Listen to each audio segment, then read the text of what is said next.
Bonjour à tous, c'est Ben de Crypto Addict, je suis ravi de vous retrouver pour une nouvelle vidéo d'actualité qui va évidemment parler du dernier crash et de la situation du Bitcoin. C'est parti!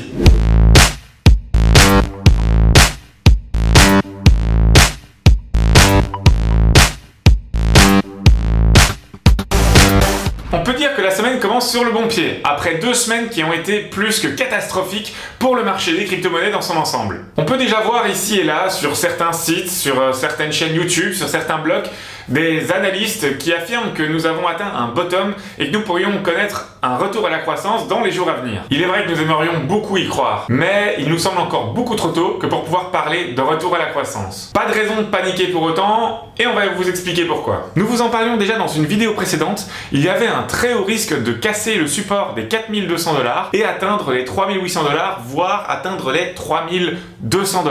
Nous avons effectivement cassé ce support des 3800 $, avant de rapidement retomber sur celui-ci à l'heure où nous parlons. Ce support est en effet très important en termes de rentabilité pour les mineurs et représente également un support psychologique dont nous avons souvent parlé sur notre chaîne Telegram. Si vous voulez plus d'informations sur notre chaîne Telegram, vous pourrez trouver toutes les informations en dessous de cette vidéo.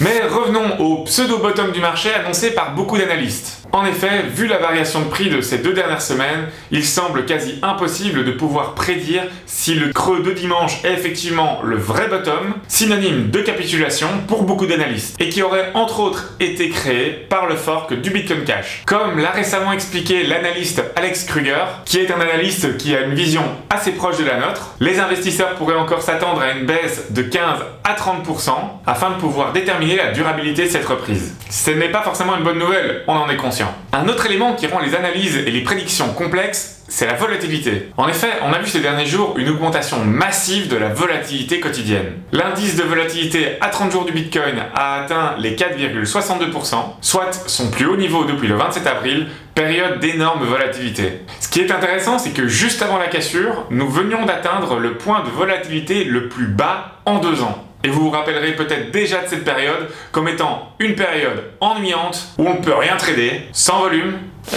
chiante, boring. Et donc, en quoi est-ce que la volatilité est importante ? Eh bien, une volatilité plus élevée pourrait signifier que le Bitcoin pourrait varier de manière beaucoup plus importante dans un sens ou dans l'autre. Ce qui rend évidemment les prévisions beaucoup plus difficiles. Bien que le Bitcoin ne soit pas étranger à la volatilité, l'action sur les prix avait connu une plus grande stabilité grâce, entre autres, à l'introduction des contrats à terme. Alors, je vous entends déjà penser, oui, mais bon, ça va aller dans quel sens ? Vous ne m'avez pas bien écouté. Mais ok, très bien. Imaginons que maintenant nous pensions plus large, plus long terme et plus humeur du marché. Eh bien, au risque de vous faire peur, il y a encore une probabilité de descendre plus bas en cassant les 3200 $, 2800 $, 2300 $, voire même d'atteindre les 1800 $ dont nous parlions déjà dans la précédente vidéo. Vous êtes sûr de toujours vouloir entendre mon analyse? Si cela se produit, une stratégie intéressante serait de pouvoir mettre des ordres d'achat sur ces différents niveaux afin de pouvoir profiter d'une baisse en accumulant du Bitcoin. Dans l'optique où, comme nous, vous pensez que le marché va évidemment reprendre dans les mois à venir. Un autre élément qui vient rajouter une couche sur notre sentiment pessimiste, c'est l'optimisme du marché. C'est effectivement un petit peu contradictoire, mais je vous explique. Il y a encore beaucoup trop de « ça y est, maintenant c'est fini, tout s'est effondré ». Non, ça y est, on est en plein dans la capitulation. Maintenant, je suis sûr que ça va remonter. Mais justement, la capitulation, c'est lorsque plus personne ne pense qu'effectivement ça va remonter. C'est mauvais signe, non? Mais bon, restons honnêtes, l'histoire de la capitulation, ça reste très théorique et évidemment personne ne peut savoir jusqu'à quel niveau ça ira. Car en effet, un retour à la croissance est évidemment possible et une cassure des 4600 $ pourrait être un signe d'une nouvelle croissance avec en ligne de mire la résistance suivante, la 5600 $ et puis les 6200 $. Les deux résistances psychologiques et techniques les plus importantes du marché.